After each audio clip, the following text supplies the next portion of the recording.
Well, things are only getting worse in Portland. I will explain in a second. But if you are unaware, federal agents and protesters have been clashing every single night for 4 months in a row now at this Portland federal building. Portland police do not enforce federal immigration laws, and we also do not work with ICE to identify, arrest, or detain people just because they are undocumented. And here's why things are getting worse. The Portland police, they made a new video to remind everyone they're not going to be working with these federal agents anytime soon, and that's what we're going to be covering in this video. I don't think people realize the Portland police, they have drawn the line. They're not going to work with these federal agents. Now, before we start the video, make sure to please like the video. It's the #1 way you guys are helping this channel, but it also helps others see the videos as well, and I think people need to be informed on what's going on in Portland right now. Anyone in these public know where you're wanted. You don't need to insult justice. Justice is going wrong to work. You don't need to insult because you don't know how to drive.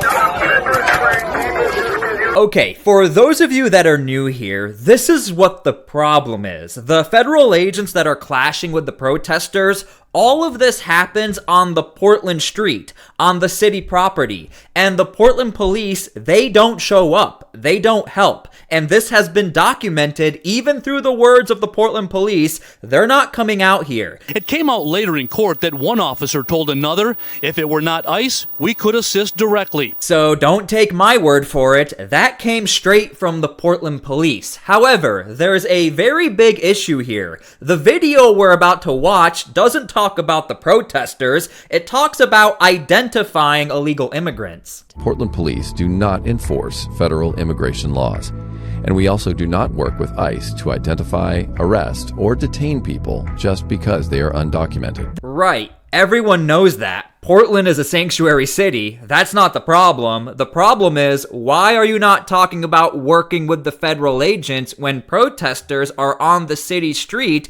and it's becoming violent? That is the problem, and that's what we're going to be digging into. And if you haven't already, make sure to please subscribe to my channel so you guys can get the most accurate information when it comes to this story and others just like it. Well, Christine, many Portlanders have been wondering if the Bureau's working with ICE, and they've also had questions about how to distinguish PPB from other agencies. This video message, of course, aims to address that. Please take a moment to view this important video on immigration. Chief Bob Day in the Portland Police Bureau with a reminder Friday that PPB does not engage in immigration enforcement. Now, I have no idea why all of a sudden the Portland police had to make a video on this. If I had to take an educated guess, I do think it's because there's a lot more traction on this story. It's a known thing that the Portland police, they don't work with federal agents, but more and more people are starting to find out the Portland police will even go as far to not work with the federal agents even when it comes to the protesters. Again, that's from their own words. Portland police do not enforce federal immigration laws, and we also do not work with ICE to identify, arrest, or detain people just because they are undocumented. The video, also in Spanish, points out that officers will not ask about immigration status unless it's relevant to that crime. And with so many agencies with police inscribed on their uniforms, PPB insists their officers will identify themselves. You can tell an officer is a Portland police officer because we have a unique badge. No one else has a badge like this.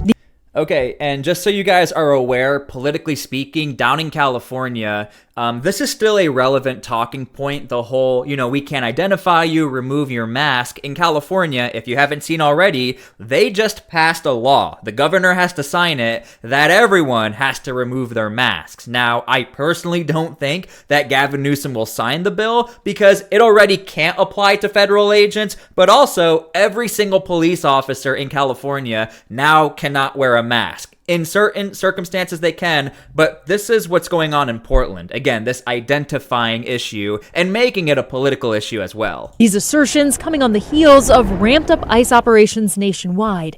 putting communities on edge. It's why Councillor Samir Kanal is introducing 2 ordinances. The first to write Portland's sanctuary city status into city code. In 2017, City Council adopted a resolution declaring sanctuary status and prohibiting use of city funds, personnel, or equipment to enforce federal immigration law. However, Councillor Kanal says the resolution isn't binding law. And not only that, as we're finding out today, these sanctuary laws have nothing to do at all on the federal level. And look, this is what it looks like, is that Portland, they're just doing everything they can to at least either symbolically or actually try to create some sort of law that sets in their status that they are a sanctuary city. Now, what comes with sanctuary cities? The division of police working with the federal agents in the context of these deportations. In a statement, he said, "Putting our money where our mouth is when it comes to being a sanctuary city is the least we can do. And that's why it's our first step." And putting your money where your mouth is actually not even symbolic. That's literally a thing, because the Trump administration is suing sanctuary cities and states. If you are a sanctuary city and you are purposely creating divide, and these policies are creating a gray area to work with the ICE agents, even outside of deportations and immigration, Donald Trump is just finding out, hold on, you guys are not even enforcing your own rules and laws outside of that federal building. That's where the putting your money where your mouth is comes into play, because Portland will probably be losing a lot of money and the taxes will have to go up because the federal funding could get pulled. The second ordinance seeks to prohibit all law enforcement, including federal agents, from intentionally concealing their identities during routine operations engaging the public. It's not going to happen. Confirmed, unconfirmed, the federal agents, they may watch my videos, so I am held to a standard to make sure I am telling the truth. When I say these agents, their families have all been leaked to the public, their identities have all been leaked to the public, their faces and families have been posted on street signs outside of the federal building, their masks are not coming off. They have to stay on to protect themselves.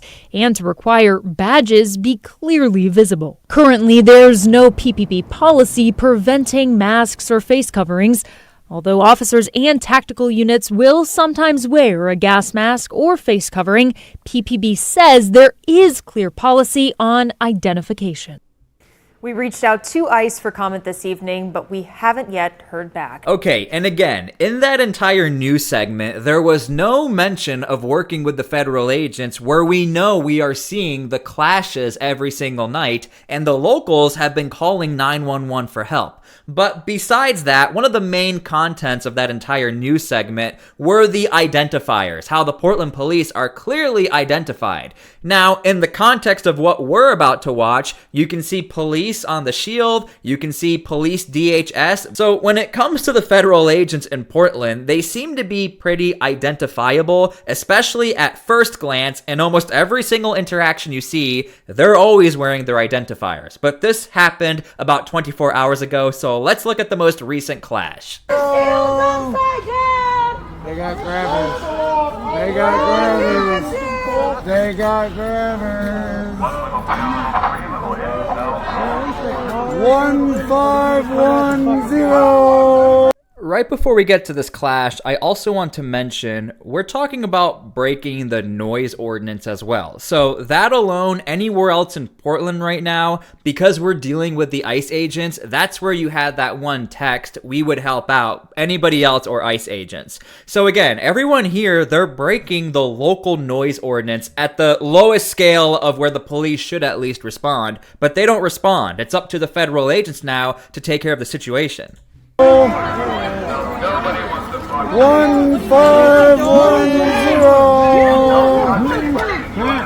Hey! There's my least favorite hooker!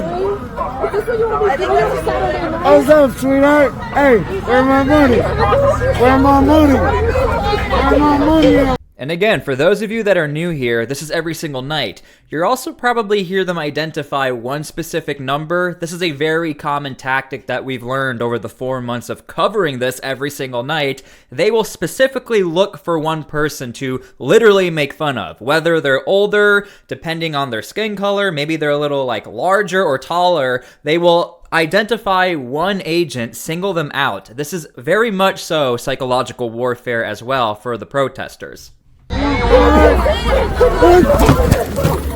Whoa, whoa, whoa!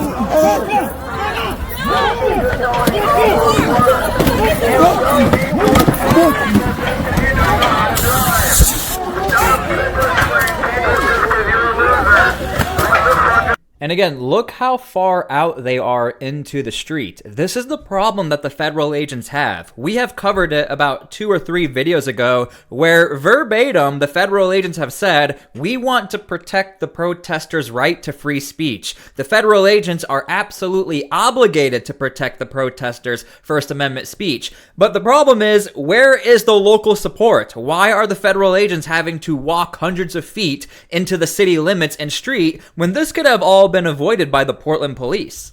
What's wrong with you, Reed? What are you doing? What the fuck is your problem, you loser? And you'll notice this screen is covered in pepper spray. Who they grab?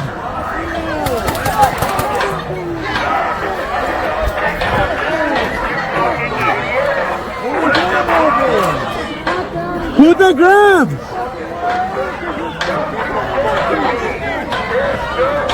Look at you back up! Who did they grab? No, they grabbed. Who they grabbed? What the fuck was that about? Who they grab? Get all pissed off!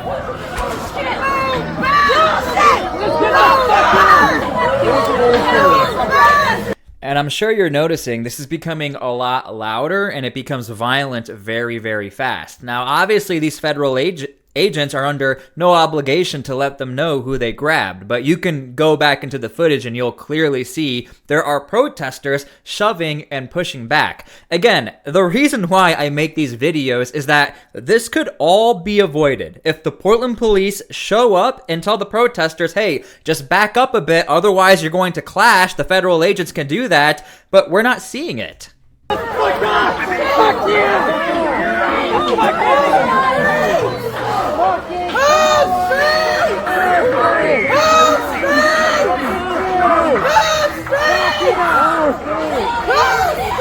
Who did they grab? Do you know? I don't know. Really? One of the people from Seattle. Fuck! One of the people from Seattle. There has always been this notion or some indicators that not everyone here is even from Portland, and time again, when you listen to the background noise, you can hear that some of these protesters are not from Seattle. So imagine you're driving not from Portland, so you're driving all the way from Seattle down to Portland. Again, rather interesting, further verifying there are other protesters in this current 24-hour protest who are not even from Portland. And mind you, college is in session as well. A lot of the journalists have been speculating and people looking into the story. How will that change things? And we are seeing more people have decided to show up to this protest now that college is back in session. Okay, so this protester was actually on Newsmax. They are there quite a lot. Now, from the perspective of one of the protesters and somebody who's there every single night, they are claiming they're starting to get sick from all of the pepper spray and tear gas, things like that. This is going to be the last video I make for until I'm better, I guess. So I just got back from the doctor, and although we haven't been able to confirm anything, it's now on my medical records that it seems like I've developed bronchitis again. I get bronchitis very frequently, but usually it's from a cold that develops into viral or bacterial bronchitis in my lungs, and I just get really bad shortness of breath and stuff, and I need an inhaler. So I have my inhaler now, and I'm recovering, and I'm going to be alive, of course, but And by the way, this is the same complaint that the residents who live across the street, they're having the same issues, but there's a key distinction here. You have residents who live in the building across the street, they're blaming the protesters, but then protesters and some other people, they're blaming the federal agents. That's going to be up to you guys to decide how you feel about all of this. I'm just trying to give you guys all of the evidence, all of the news, to give the full picture here so you can have an educated guess. I am in. Because for some reason, the mainstream media has not done the greatest job of actually covering the protesters. Hardly anything. I don't even know if there's anything from MSNBC, CNN. Fox has talked about it from the perspective of the federal agents. Newsmax has talked about it from both perspectives, but I really try to give you guys the full picture here. Really bad way. My lungs are really hurt and damaged, and I got confirmation from the doctor that it's about equally as likely that this is viral bronchitis as it is due to tear gas and other chemical munition exposure down at ICE. So that is currently what I'm dealing with right now. I'm having trouble getting up and going around because I'm so short of breath. So I will be away from the front. I will probably be away from work. I will be away from everything, including TikTok and stuff. Trying to keep myself safe and keep myself rested so that I can get over this. And mind you, again, this is a 24/7 protest. So eventually we were going to see some fatigue, motivation might going down, actual harm to someone's body. And I mean, this is happening every single night. And the engagements and clashes, they're getting worse and worse. It's not like we saw a couple of months ago where maybe 1 or 5 people would start something. No, we're talking about whole pockets of people between 10 to 20 every single night wanting to clash with the federal agents. It's a well-known thing now. If you stand in the driveway, you're going to clash. And a lot of the protesters, they know that. The federal agents, they know that. So obviously, someone's going to have to move out of the way. And 10 times out of 10, the federal agents have an obligation to move the protesters out of the way. Now, the question is how much force is used. But almost every single time, tear gas, pepper spray is deployed, which is why we're starting to see protesters now actually feel those effects. But again, we're also hearing reports that even animals are suffering from some of the tear gas and pepper spray and the residents who live across the street.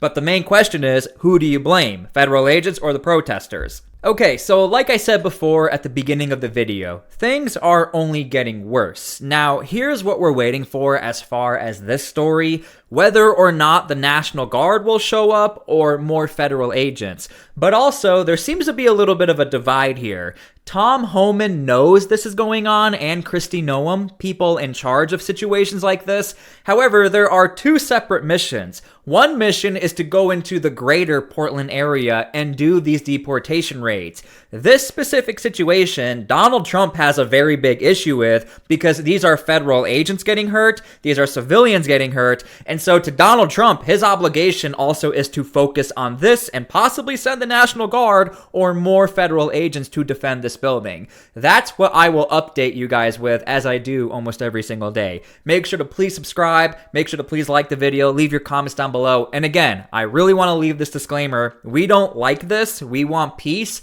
We want to see less violence, and that's what we really are praying for here. Thank you guys for everything. God bless, and we'll see you all later.